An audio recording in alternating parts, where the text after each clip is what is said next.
Vamos entonces a estudiar la oración desde lo que Dios determinó, desde lo que Dios obró y la enseñanza.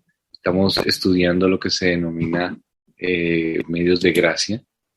Hablábamos que los medios de gracia son los medios que Dios determinó, los medios que Dios dijo que deberían ser para el bien de nuestra vida espiritual.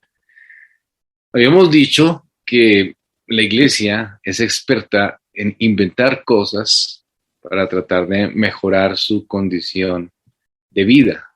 Entonces se inventan una cosa, se inventan la otra, y algunas de esas cosas pues son buenas, otras no tanto, y otras muy malas. Para tratar de que la iglesia sea mejor, la gente se inventa cosas a veces, ¿no? Pero la realidad, hermanos, es que Dios nos determinó la forma en cómo debemos vivir la iglesia. Y habíamos hablado ya de la Cena del Señor, por ejemplo, y cómo Dios determinó la forma en que debemos nosotros gozarnos en la Cena del Señor para entender cómo nuestros corazones se avivan y se confortan. Eso es lo que Dios hace de manera especial, de manera particular. Vamos entonces a las Escrituras, Hebreos capítulo 4. Vamos a Hebreos capítulo 4,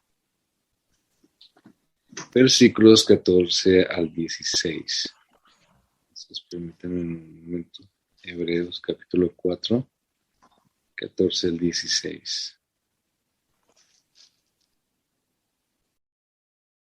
Aquí la palabra del Señor nos habla y nos enseña pues algo bien importante que a veces, pocas veces recordamos y pocas veces pensamos.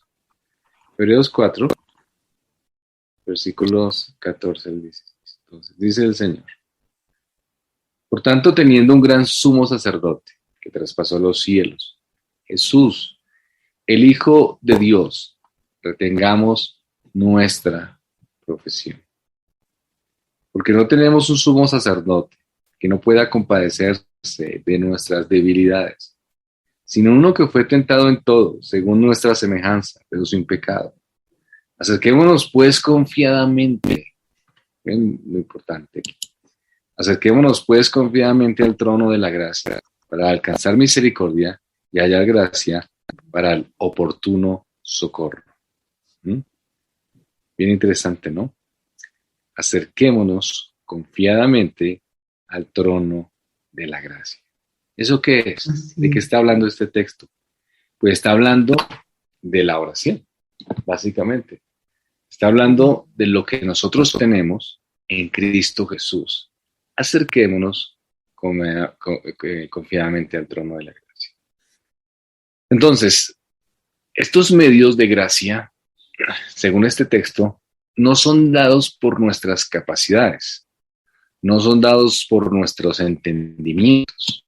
Estos medios de gracia son dados por los méritos de Cristo. Ese es el punto, hermanos, que quiero que ustedes tengan acá para reflexionar. Yo puedo orar es por los méritos de Cristo. No es que yo oro porque tengo en mí algún tipo de habilidad para conectarme con Dios. Eso lo puede hacer cualquiera que medita, cualquier tipo de cualquier persona de cualquier religión.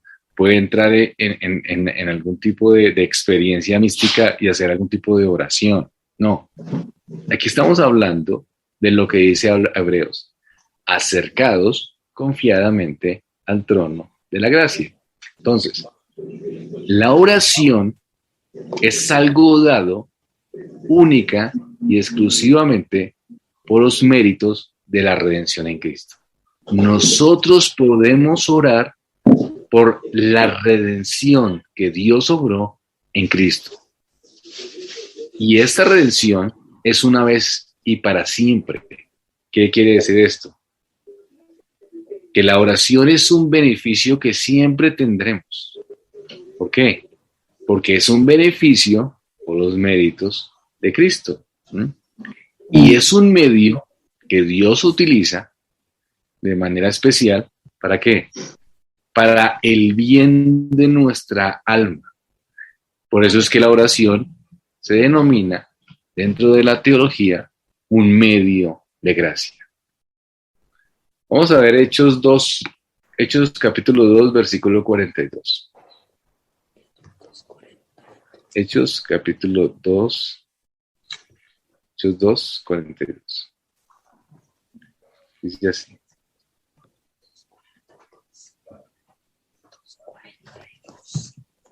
Y perseveraban en la doctrina de los apóstoles, en la comunión unos con otros, en el partimiento del pan y en las oraciones. Aquí hay un interesante cuadro, ¿verdad? Aquí hablamos de la iglesia y habla de lo que la iglesia se dedicaba. ¿Qué dice? Pues que la iglesia se dedicaba continuamente a la enseñanza de los apóstoles. Ya lo vimos, ¿no? El ministerio de la palabra. Entonces, se dedicaba continuamente a la enseñanza de los apóstoles, a la comunión, el partimiento del pan. Aquí podemos ver, como ya lo estudiamos, entonces hace referencia a la cena del Señor. Es decir, está haciendo referencia a lo que tenemos nosotros con el concepto de la cena del Señor. Y miren cómo termina el texto. El partimiento del pan y en las oraciones. Aquí muchos teólogos hablan de las oraciones que parece indicar que son oraciones, digamos, conocidas, pero también oraciones se hace referencia a la manera en que juntos se unían. ¿Para qué? Para orar por las peticiones, lo que se denomina la oración corporativa. La iglesia primitiva estaba dedicada a la oración. Más adelante, por ejemplo, en Hechos, si quieren nos adelantamos, Hechos, capítulo 12, Hechos 12, versículo 5, nos muestra una situación allí bien interesante. Hechos 12, 5 dice: así que Pedro estaba custodiado en la cárcel, pero la iglesia hacía sin cesar oraciones a Dios por él. Pero estaba custodiado, estaba en la cárcel y la iglesia oraba. Esto es una costumbre de la iglesia. Es decir, Dios determinó la oración. Dios habló de la oración y es algo que tenemos que hacer constantemente. ¿Sí notan ustedes en Hechos cómo es la sencillez de la iglesia? ¿Cómo funcionaba de sencillamente? ¿Qué hacían? Palabra. ¿Qué más? Participación de la cena del Señor. ¿Qué más? Pues la comunión en esa participación. ¿Qué más? Pues las oraciones. Así era de sencilla la forma de la iglesia. No se iban inventando cosas ni experiencias místicas ni manipulaciones, emociones para tratar de que las personas tuvieran una vida espiritual correcta, que es lo que sucede hoy en día, ¿no?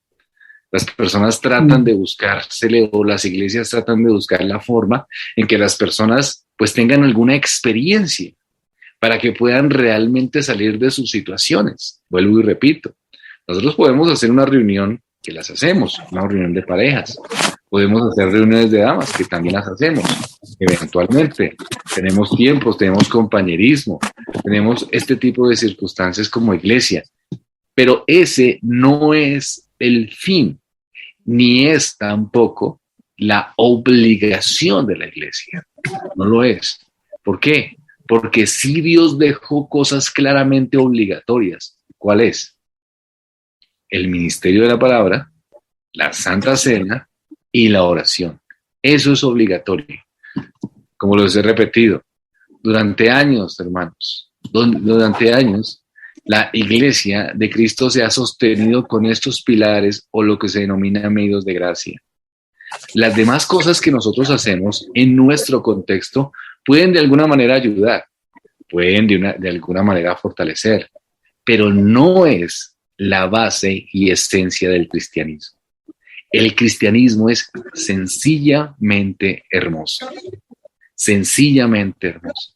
Tal así que los cristianos eran fortalecidos, eran vivificados con el poder del Espíritu Santo en la sencillez de una reunión en la cual podían exponer su vida. Así de sencillo. Así de sencillo. O sea, era algo impresionante, ¿no? No necesitaban tanto y con tan poco hacían más. O sea, podían morir por causa de la fe.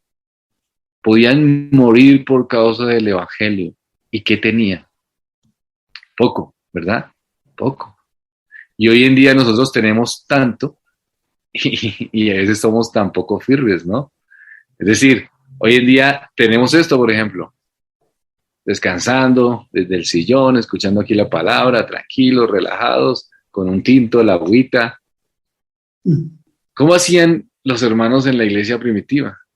Por ejemplo, pues sufrir, ¿no? Sufrir porque la mayoría eran esclavos, tenían que reunirse, por ejemplo, el domingo a las 4 de la mañana. Y hoy cuidamos el horario para ver si nos conviene o no nos conviene. Hay gente que se cambia de iglesia por el horario. No, es que no, yo me acuerdo hace muchos años que una señora me dice, no, es que yo me voy a otra iglesia. Yo le digo, ¿por qué?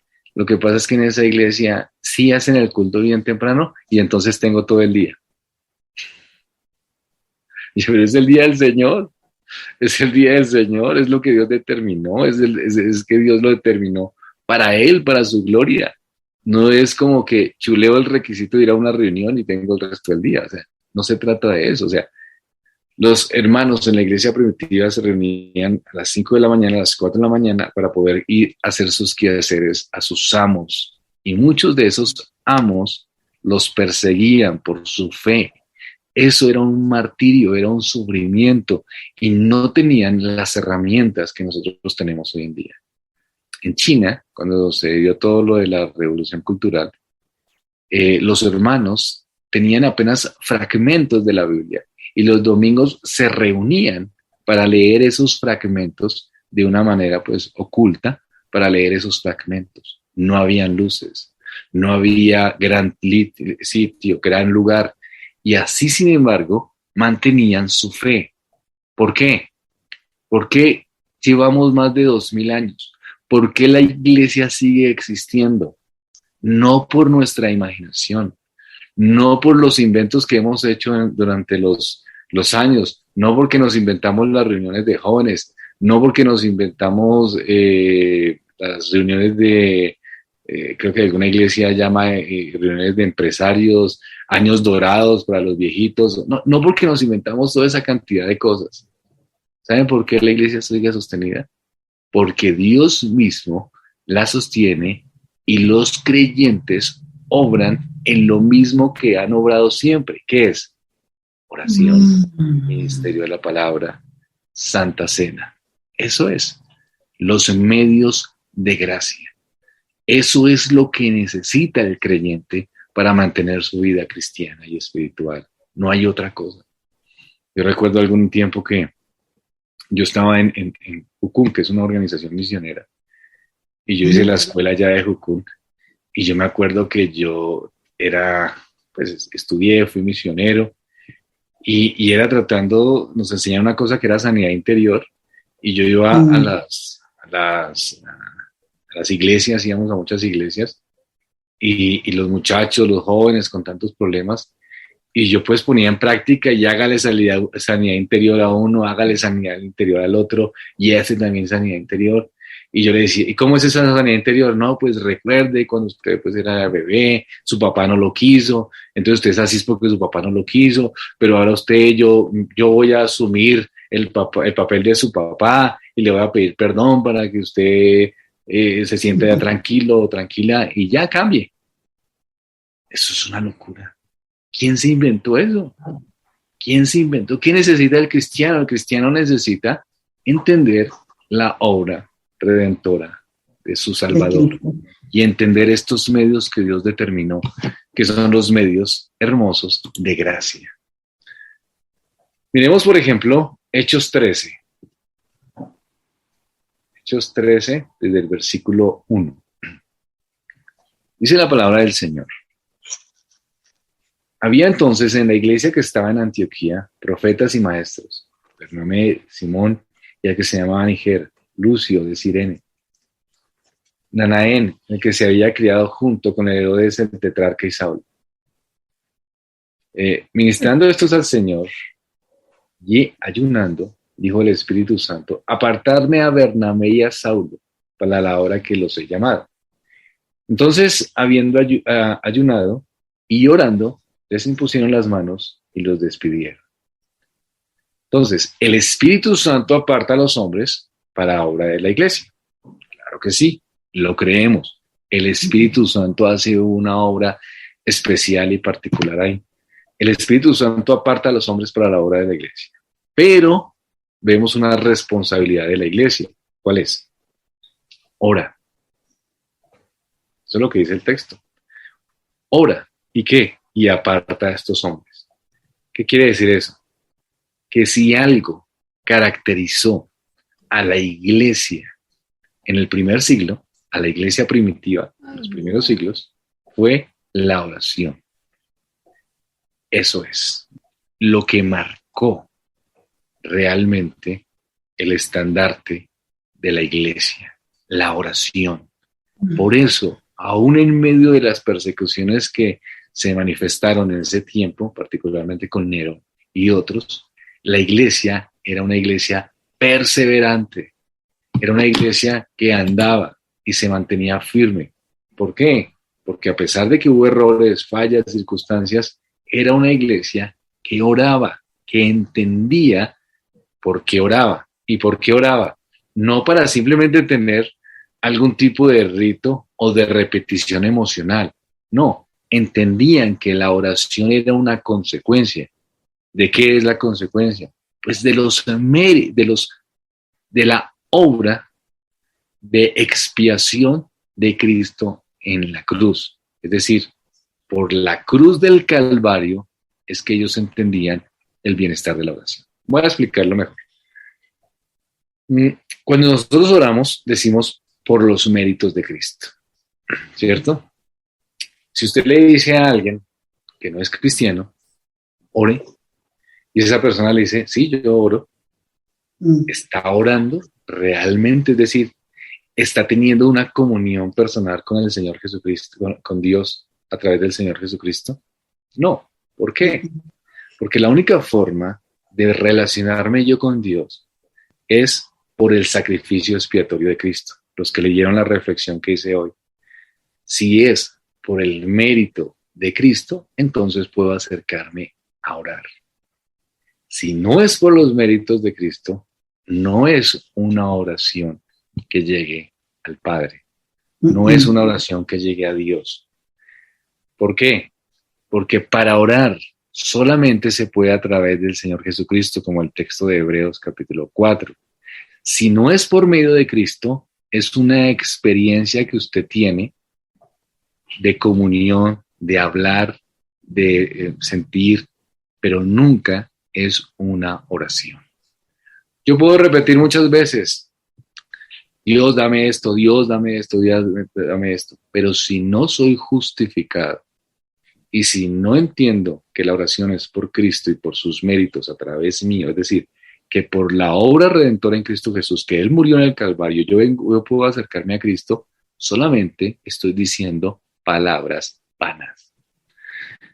Los evangélicos critican mucho a los católicos, ¿no? Pues obviamente por la cuestión de la religión y toda esta situación de las repeticiones que se dan constantemente. Pero lastimosamente es una situación que también se presenta en el mundo evangélico y principalmente en el carismático. Oraciones como las siguientes: reprendo al diablo.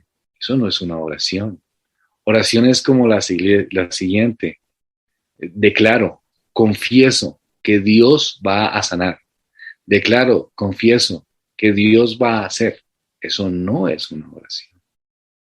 ¿Por qué? Porque eso es una exigencia que se le están haciendo las personas a Dios.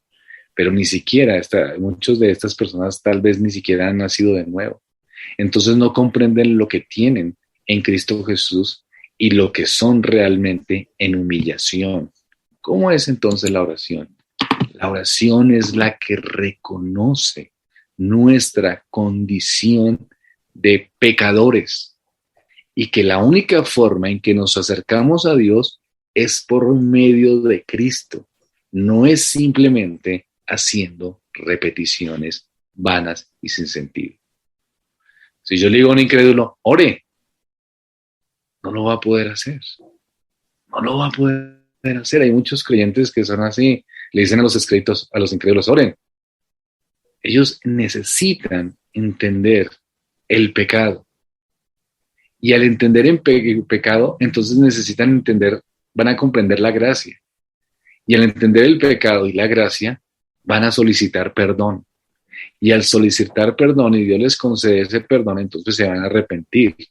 Y ahí sí, entonces, entrarán en comunión con nuestro Padre Celestial a través de los méritos de Cristo. Pero decirle a la gente, ore. ¿A quién oran? Pues al propio Dios de sus corazones, al propio Dios de sus deseos, pero no al Dios de las Escrituras. ¿Por qué era tan particular la oración en el primer siglo? Porque ellos reconocían que antes no podían orar y que ahora sí. ¿Por qué se ha perdido la oración con el criterio correcto? Porque hoy en día se nos olvidó por qué podemos orar y pensamos que la oración es simplemente una, ¿cómo decirlo? Una práctica mental, como para relajarnos, ¿no? Como entrar en algún éxtasis. Ore, ore y va a tener paz. Como que yo entro en un éxtasis emocional por medio de la oración y ya entonces voy a tener paz. Pero entiende el sacrificio de Cristo. No, pero a mí me mandaron fue a orar. Déjeme que estoy aquí en este trance. Terminaron de llevar la oración a lo que las escrituras no dicen que es. La oración no es algo para cambiar las circunstancias, porque eso es lo que pasa, ¿no? Si alguien está enfermo, ore, verá que se le sana. No, la Biblia que dice que oremos por los enfermos, sí, pero no dice la Biblia que Dios va a actuar según mis deseos y caprichos. El mismo Señor Jesucristo que dijo cuando oró, Señor, no se haga mi voluntad sino la tuya. Pero hoy en día se tiene en Hechos 13, cómo el Espíritu de Dios obra en estos hombres de manera especial.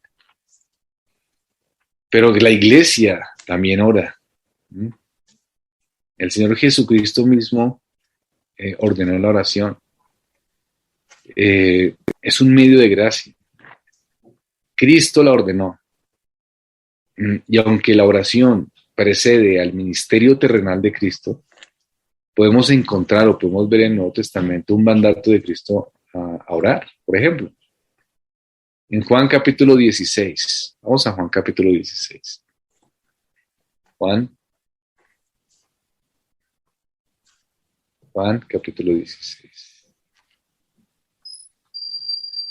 Desde el versículo 23.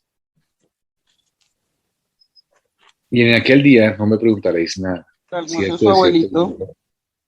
De cierto, os digo que todo cuanto pudiera el Padre pidieras al Padre en mi nombre, os lo dará. Hasta ahora nada habéis pedido en mi nombre. Pedid y recibiréis, para que vuestro gozo sea cumplido. Estas cosas os he hablado en alegorías. La hora viene cuando ya no hablaré por alegorías, sino que claramente anunciaré acerca del Padre. Entonces, básicamente el versículo 23 y 24 habla de que el Señor Jesucristo está diciendo que oremos. Ese es el punto, que oremos. De cierto os digo que todo cuanto pidieres al Padre en mi nombre, os lo daré. Hasta ahora, nada habéis pedido en mi nombre. Pedid, recibiréis para que vuestro gozo sea cumplido. O sea, hasta ahora ellos creían que oraban. O sea, ¿los judíos hacían oraciones? Sí. Y el Señor las señala por sus oraciones. ¿Hacían rezos? Sí. ¿Sentían que tenían comunión con Dios? Sí, pero el Señor Jesucristo, eso es lo que sentían ellos, pero el Señor Jesucristo está diciendo que hasta ahora nada, o sea, no habían pedido nada en mi nombre, es decir, hasta ahora no habían tenido la oración correcta, hablando a ellos. Ahora, dice el Señor que si debemos tener gozo, pues debemos pedirlo a Él. Que si debemos buscar de Él, y Él suplirá nuestras necesidades, tenemos que buscar a Él. Pero recordando siempre que no es simplemente por el rezo en sí, sino es por los méritos de Cristo. Es decir, por el sacrificio expiatorio, por sus méritos, nos podemos acercar al Padre en oración. Por ejemplo, en Mateo capítulo 6, versículo 9, hicimos ya un estudio del Padre Nuestro que fue bien interesante. Si alguien puede, o si quiere buscarlo en YouTube y leerlo, estudiarlo,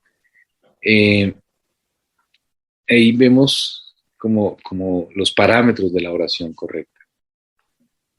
Pero el punto es que el Señor dijo que oráramos. Y la iglesia se caracterizó por ser una iglesia que oraba. Sin embargo, la oración, además de ser un medio de gracia que el Señor mismo instituyó, también hay una expectativa para el bien del creyente. O sea, no solamente Dios dijo ore y ya, se cumple con eso, sino que además de eso, oramos para el bien de nuestras almas. Las Escrituras dicen, y todo lo que pidas en mi nombre lo haré, para que el Padre sea glorificado en el Hijo. Si piden algo en mi nombre, dice, lo haré. ¿Qué quiere decir entonces?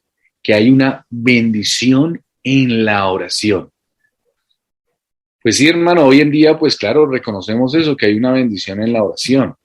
Porque si yo oro, entonces Dios me da. No. No lo entiendan de esa manera. No es ore para qué. O sea, me separé de mi esposa o de mi cónyuge.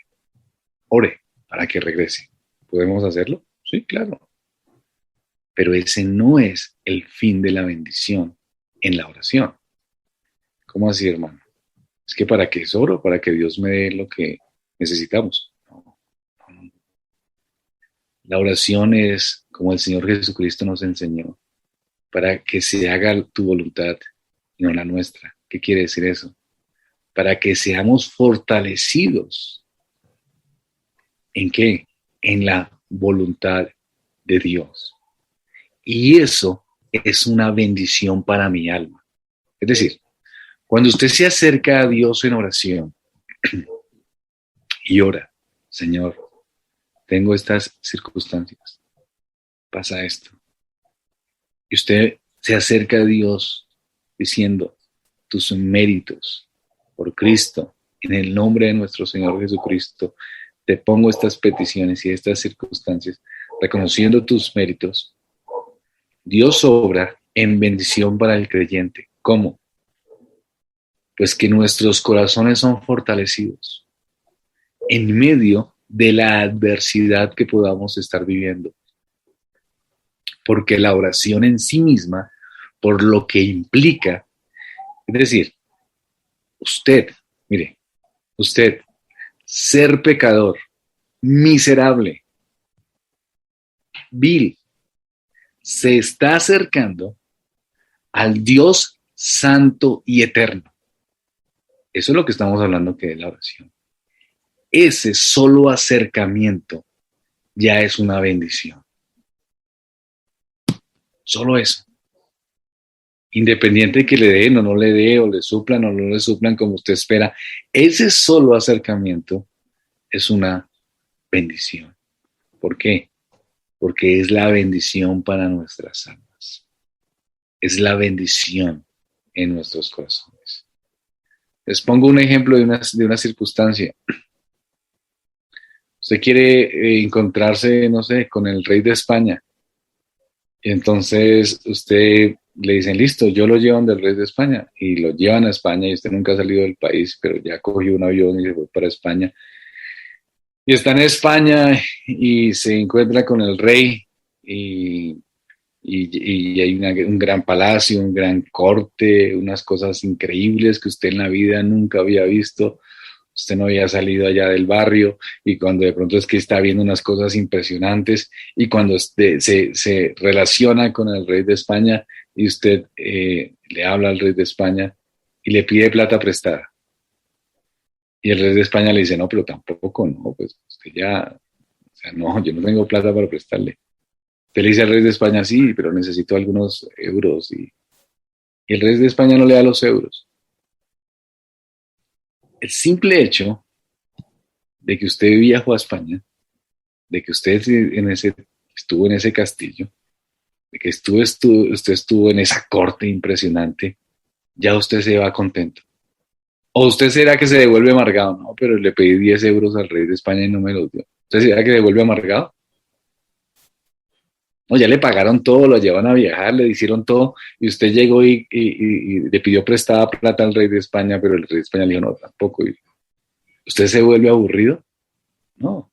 El simple hecho de estar ahí, ya usted no puede dormir, ya le va a contar el resto de su vida a sus nietos, ya va a decir que estuvo en España, que estuvo frente al rey de España, que vio una corte, que vio un castillo. Ya ese hecho es suficiente. Esto es un ejemplo minúsculo, trivial, en comparación.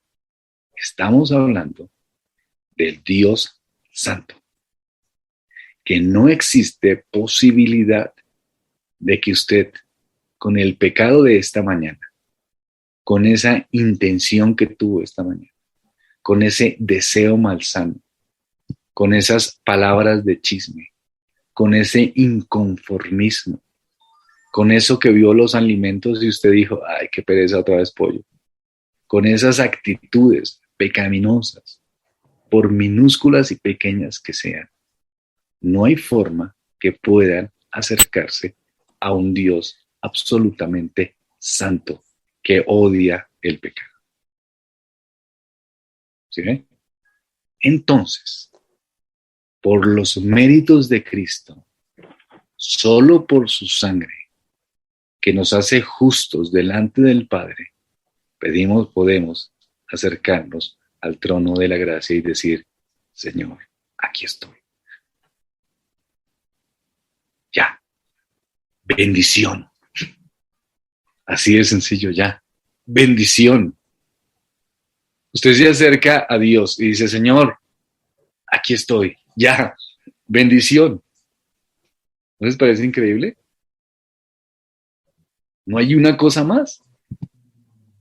No es, Señor, dame esto, mi familia está mal, mi familiar tiene una enfermedad, entonces que se levante de esa cama, mañana tengo un día difícil en la empresa, entonces, Señor, por favor, que se me arregle este problema. Y bueno, miraremos si es bendición, si Dios cumple eso. No, el simple hecho en que usted se arrodille o cierre los ojos o piense en Dios y se acerque a Él, ya es la gran bendición del creyente. Porque un vil pecador se puede acercar al santo, eterno Dios. Increíble, increíble. Y podemos pedir en su nombre, dice, todo lo que pidáis en mi nombre, todo lo que pidáis en mi nombre, lo haré. Es bendición en la oración. Es sentir que Dios está orando, sentir que nuestro Padre Celestial nos escucha, que tenemos una relación. Es una bendición impresionante. A veces las personas oran como si la bendición es esperar qué sucede. Señor, dame esto, esto y esto. Y se van. A ver qué pasa. ¿Será que pasa algo? Si pasa algo, entonces, hermanos, hay un buen testimonio. Fulano se curó. O sea, ¿y la oración qué? ¿El hecho de orar qué? ¿Acaso no es la gran bendición del creyente, que podamos acercarnos confiadamente al trono de gracia. Eso es la oración del creyente. Y por eso en sí misma es una bendición, hermanos, independiente del resultado. Porque el resultado siempre será la santa voluntad de Dios. Pero si usted llega a Dios, pone sus peticiones en una oración y el resultado no es conforme a lo que usted quiso y eso le amarga contra Dios, entonces tal vez usted no ha entendido a Cristo, su obra, y no ha entendido la oración. Porque la oración no es para doblegar el brazo de Dios a cumplir nuestros propósitos. La oración es para entender y desear estar en una relación con el Santo Dios y fortalecer mi espíritu en esa relación. Y aunque las cosas no cambien, aunque las cosas no se solucionen, tengo fortaleza en mi corazón, que Dios obrará en su santa y perfecta voluntad. Eso es la oración. Diferente, ¿no? Eso es la oración. Y a veces oramos mal. Vamos a 1 Juan, capítulo 5.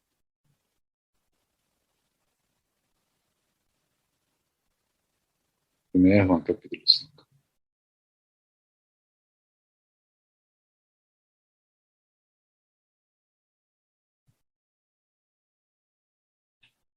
Dice entonces el versículo 14.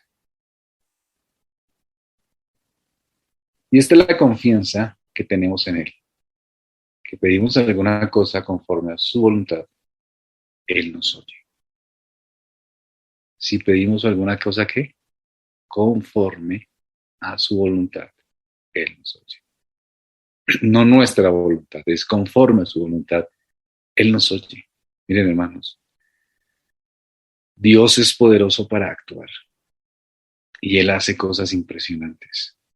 Nosotros descansamos y confiamos en el poder de Dios. Pero ese no es la fortaleza que buscamos cuando oramos. No es simplemente que Dios cumpla nuestros deseos. ¿Cuál es nuestra gran confianza? Es lo que dice el versículo 14. Miren la sencillez de esto. Y esta es la confianza que tenemos en Él, que si pedimos alguna cosa conforme a su voluntad, Él nos la va a dar. Si pedimos alguna cosa conforme a su voluntad, o si pedimos alguna cosa, Él correrá y nos da. No. ¿Qué dice el texto? Si pedimos alguna cosa conforme a su voluntad, Él nos oye. Comunión, relación, intimidad. Esto es la magnificencia, lo magnífico de la oración. Hermano, Él nos oye. Increíble, ¿no les parece increíble? Él nos oye. No lo merecemos. O sea, si usted llega esta mañana y usted piensa lo que usted ha pensado en este día, cómo usted ha vivido su vida, cómo ha sido de terco, de rebelde contra Dios, cómo ha sido de mentiroso, de vil y de engañador, usted merece una cita con el Padre Celestial. ¿Usted merece la atención del Padre? No. ¿Pero qué dice? Que tenemos confianza, que tranquilos. ¿Por quién? Por los méritos de Cristo. ¿Y qué pasa? Él nos oye. Tranquilos, Él nos oye. Y si sabemos que Él nos oye, o sea, ese es el punto. Si sabemos que Él nos oye en cualquier cosa que pidamos, sabemos que tenemos las peticiones que le hayamos hecho. Es increíble. Cualquier cosa que yo diga al Señor, escucha, escucha, con atención profunda, por los méritos de Cristo, escucha. Los que somos padres, a veces cuando se acercan nuestros hijos a hacernos una petición, estamos distraídos en el trabajo, con el celular, pensando en pagar el arriendo, en lo del colegio, en todas las circunstancias, y nos viene y nos cuenta, y mira, es que necesito esto, papá, por esto y esto y esto. Y nuestra mente a veces es tan distraída en tantas cosas. Sí, mi hijo, sí, sí, claro, sí, mi amor, sí, sí, claro. Así no es Dios. Atento, escucha con atención. Está escuchando con atención. ¿Qué es la circunstancia que afecta el dolor o el corazón o está percibiendo mi hijo?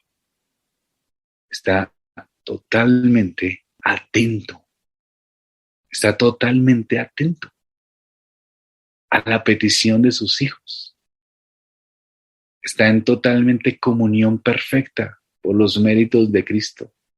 Toda la atención de su gloria expresada en la obra redentora de la cruz del Calvario, expuesta en un momento de relación íntimo, sin objeciones, sin la intranquilidad del pecado, sin ni siquiera la intranquilidad del tiempo, simplemente Dios atento a la voz de sus hijos, porque Él nos oye.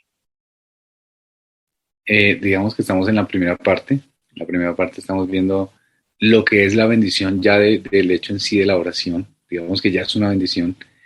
Y lo que pidan en mi nombre, como en el texto que estudiamos, de acuerdo a su voluntad. Ese lo que pidan es que la oración es una bendición en sí misma y Dios dará. Dios dará lo que necesitamos, pero no según nuestro concepto, ¿no? Sino según el concepto de Dios. Por eso dice el texto, si pedimos alguna cosa conforme a su voluntad. Entonces vamos buscando la voluntad del Padre en nuestra oración, ¿cierto? Y Dios nos dará, pero nos dará ¿qué? Lo que sea según su voluntad. Entonces, claro, hay una bendición. Dios da, claro que sí, Dios da, eso es clarísimo, Dios da. Pero Dios da ¿qué? Pues lo que Dios determina que hay que dar, no lo que nosotros deseamos a veces. No siempre nuestras oraciones se cumplen lo que yo quiero. Y es bueno eso. Porque se imaginan ustedes si todas nuestras oraciones fuesen lo que yo quiero. A veces pedimos cosas que son, en los años nos damos cuenta y decimos, no, pero yo por qué anhelaba esto, ¿no? Qué cosa tan incorrecta que yo anhelaba, ¿no? Gracias al Señor Él nos da lo que necesitamos.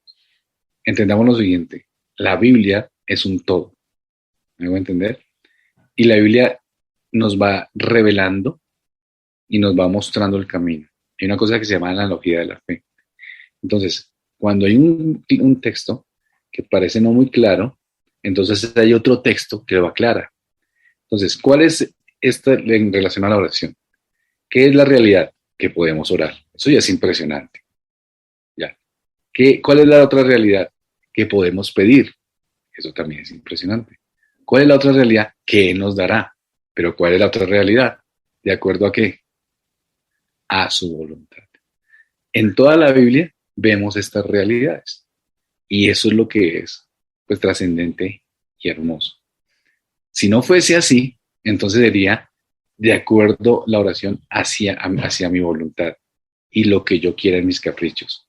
Pero si Dios nos dejara de acuerdo a nuestros caprichos, sufriríamos mucho, hermanos, sufriríamos mucho. Porque Dios es bueno y en muchas cosas coordinamos con la voluntad de Dios. Pero en algunas cosas nos pensamos mal, pensamos mal. Persona soltera puede escoger una persona equivocada y orar por esa persona y si Dios le concediera seguramente sufriría mucho, ¿no? Pero a veces Dios es misericordioso y no nos da lo que nuestros corazones piden. Recordemos el resto de la Biblia. ¿Qué dice Dios? ¿Qué dice la Biblia del corazón? Engañoso es más que todas las cosas. ¿Quién lo conocerá? Entonces nos engañamos mucho. En el caso de los hijos, nosotros a nuestros hijos y todos los padres, lo primero que enseñan es la obra redentora de Cristo, ¿no? Es lo primero que enseñamos como cristianos, ¿verdad? No les decimos un efímero ore, sí, como al vacío, sino que enseñamos lo que significa Cristo, lo que significa su obra y por qué oramos, ¿no? Nosotros oramos pues porque Cristo nos salvó y sus méritos son suficientes para orar. Entonces, cuando oramos por la comida, siempre decimos, Señor, bendice, es fruto de tu bondad y tu misericordia, y es por tus méritos esta oración que tenemos. Entonces, es por medio de Cristo que oramos. Enseñamos a nuestros hijos a que vean los méritos de Cristo en todo. Nosotros no somos una religión, no es, listo, el rito de la oración por los alimentos, listo, vamos a reunirnos a orar por los alimentos, ese es el rito uno. No, eso lo puede hacer cualquiera. Nosotros tenemos en nuestra conciencia que nos acercamos a Dios en oraciones por los méritos de Cristo y podemos entonces en esa misericordia y en esa bondad dar gracias a Dios por los alimentos. Eso es lo que le enseñamos a nuestros hijos y ellos entonces orarán y Dios obrará allá en sus conciencias. Yo no digo, venga, a ver, usted tiene cara de cristiano. Este sí no tiene cara de cristiano, entonces usted no ore. O sea, si tengo 4 hijos, estos 2 parecen no cristianos, estos sí tienen cara, entonces estos 2 no ores y estos sí oren. No, no. Hemos enseñado a todos lo mismo. Vamos todos a orar y Dios obrará. Eso en la situación de los hijos, ¿no? En la situación de las personas que van a la iglesia, pues precisamente por eso van a la iglesia, porque ahí Dios está obrando de manera especial. Ahí Dios está tocando corazones. Entonces, la gente pone una petición, hermano, me gustaría que orara por mi salud. Claro que sí. Y uno aprovecha y explica, yo voy a orar por su salud, pero quisiera orar para su entendimiento del Evangelio también. Pero obviamente para que lo entienda necesita tener salud. Entonces permítame orar, o sea, que no muera. Entonces necesito que antes de que muera, pues conozca al Señor. Entonces permítame orar por su salud antes de eso. Lo que es el punto es no estar pensando que todo el que hace un rezo está haciendo una oración. Y hablo del inconverso en general, que no tiene un contacto o una relación con Dios real y que ha convertido la oración como una especie de rito o de manipular a Dios y se ha convertido en eso, en un criterio de manipulación. Y oraciones como, por ejemplo, yo declaro, yo confieso, como que le ordeno a Dios, y entonces en eso se convirtió, en repeticiones constantes. Pero si alguien llega a la iglesia, pues ahí está Dios obrando. Y si esa persona se acerca a hacer una oración, pues seguramente Dios obrará de manera especial ahí. Entonces, no se trata que yo soy el que peso los corazones y determino quién ore o quién no ore. Aquí lo que se trata es de enseñar que para orar necesito que entender los méritos de Cristo. Eso es. Y ya Dios es el que pesa los corazones. Y Él sabrá en realidad quién se acerque a Él, si lo hace con un corazón converso o un corazón inconverso. Bueno, hermanos, este es la primera partecita de la oración como medio de gracia. ¿Listo, hermanos? Entonces vamos a orar al Señor, que el Señor sea guiándonos. Padre, gracias, has sido benevolente con nosotros, Señor, gracias, porque como veíamos hoy en el texto que mandamos para reflexionar durante el día, tenemos intimidad contigo por los méritos de Cristo. Gracias, Señor, por eso. Nacimos, Señor, para buscar un hogar y tú eres nuestro hogar.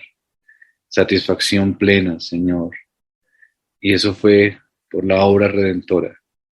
Estamos en comunión y en paz. Nuestros pecados han sido perdonados. Hemos sido justificados por su sangre. Tenemos comunión en Cristo Jesús. Gracias, Señor, gracias. Gracias, Padre Santo, por lo que tenemos.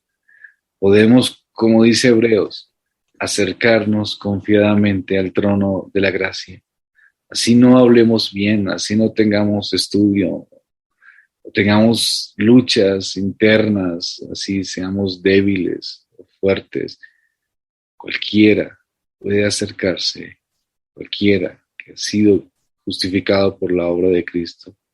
Cualquier hijo de Dios puede simplemente pensar en ti y se unirá en ese poderoso evento de poder tener comunión con el Dios Santo. Es una misericordia increíble. Gracias, Señor, por eso. Y nos das. Tú bendices y tú nos das según tu voluntad. Gracias por eso, Señor. Pero el hecho mismo de poder acercarnos a ti ya es un increíble motivo de agradecimiento. Ayúdanos a entender la magnitud del pecado, la magnitud de tu gracia y de tu perdón, para poder ser creyentes firmes. Te lo pido en Cristo Jesús. Amén.